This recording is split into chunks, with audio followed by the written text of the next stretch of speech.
My name is Peace Service Ambassador Kambula Milton.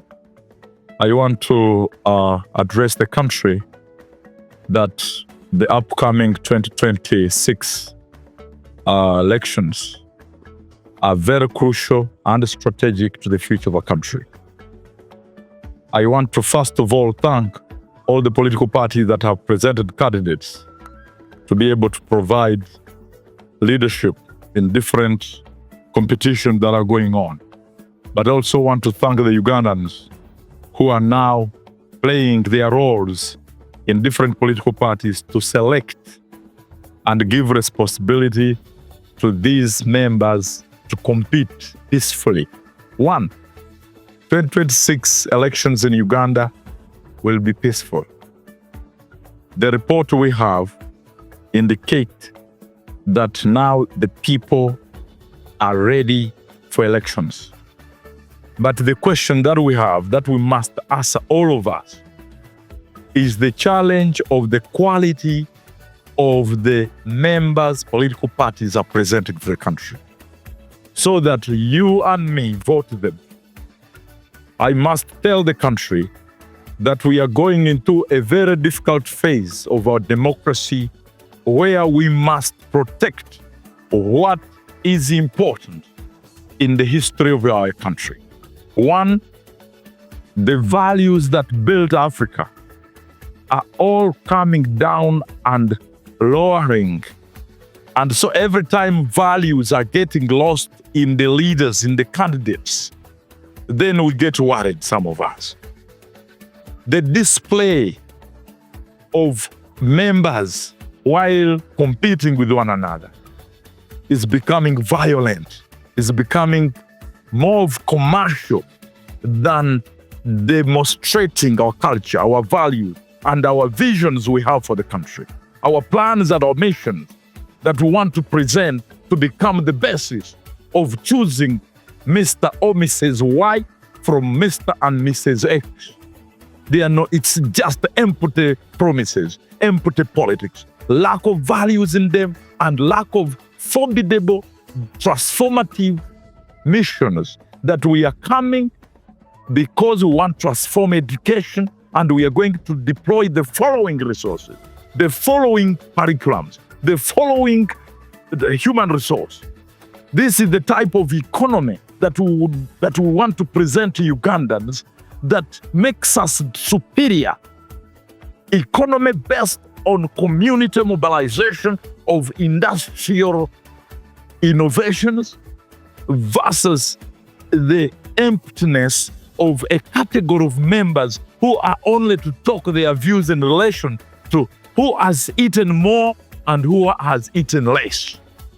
So Ugandans, as we proceed to this strategic time in our history, I want to prepare you, all Ugandans, that please, just like our grandparents did it, let's also not frustrate them by preparing the type of leaders who are empty of reasoning, out of empty of values, empty of transformative models that can shape our country forward to become competitive with the South Koreas of this world, the Singapore of this world, the Malaysia of this world, countries that were more poorer than us in the 1970s. What did they do? They exactly did what I'm talking about. They started a campaign of making sure the country is united towards common shared vision, common shared values, common shared political and economic philosophy. In Uganda, it's all about a democracy that is empty of all these instruments. These foundations lacking means we are going to have politics that leaves the poorer and poorer, and the disabled to become more disabled than before. The ignorant to be left more ignorant. The hopeless to remain hopeless and hopelessness. But we want politics that you and me, when we are voting, beyond the colors that we want to defend, is the person you're going to vote for, having the cultural values that Africa had. Ubuntu, Is he having that Ubuntu ideology? Is he peaceful? Can he dialogue? What is his family? Does he have a family in the community where he's standing? Or is a visitor and is passing by? And because he's a visitor, he has no common fears and common interests. These values of unity and diversity, the values of love, compassion, forgiveness, environmental stewardship, or is the biggest criminal that you are about to vote? Ugandans, yet we are going for another test. This test is constitutional. Constitutionally means that the Constitution gave us power to elect anybody of our choice, but not of our choice based on hooliganism and emptiness. We must bring value to the table. The person we must vote must be able to demonstrate that he is a Ugandan who loves Uganda. How do you know that someone loves Uganda? He must be able to present solutions to the problems Uganda faces. Measure him. We are facing youth unemployment. What is his plan and his party to end youth unemployment in the country? The country is facing family breakdown. How is he prepared to strengthen families in the communities? Husbands and wives are all over fighting each other, and marriages are collapsing, and the children are growing without parents. And so because of that, parents who have no children who grow lacking the role of their fathers and their mothers will not build a competitive country.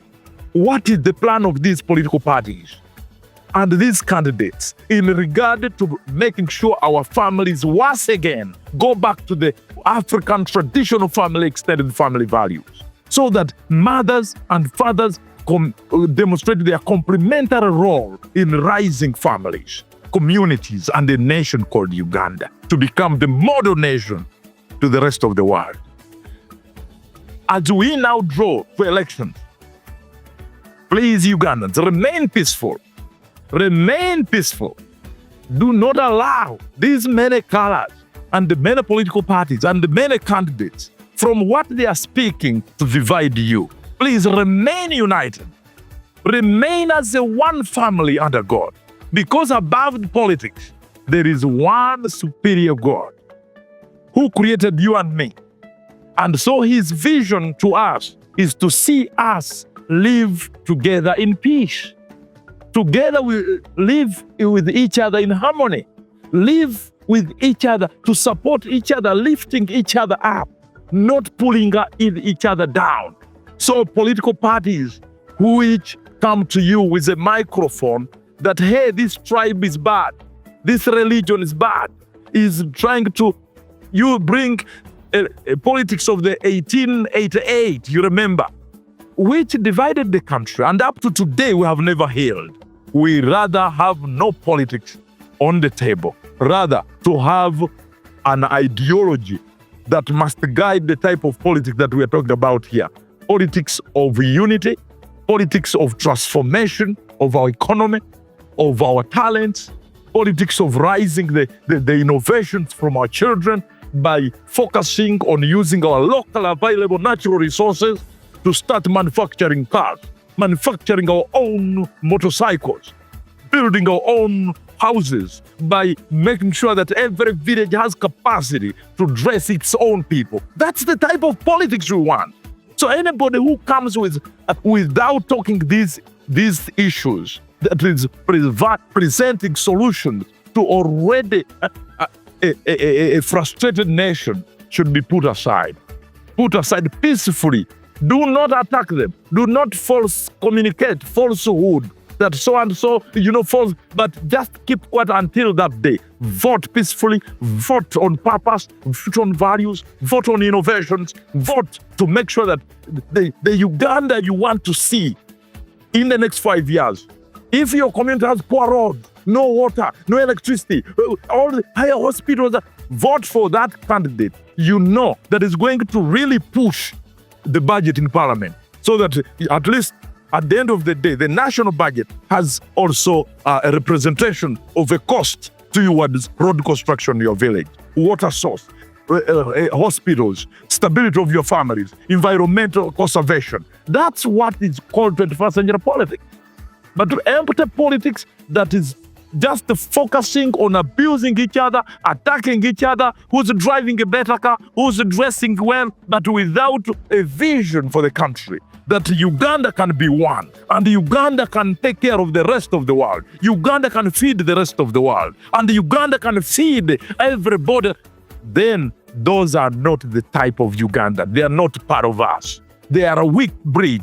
And so want a superior breed of leaders who must actually draw the attention to these narratives, not empty narratives of fighting each other and putting each other down.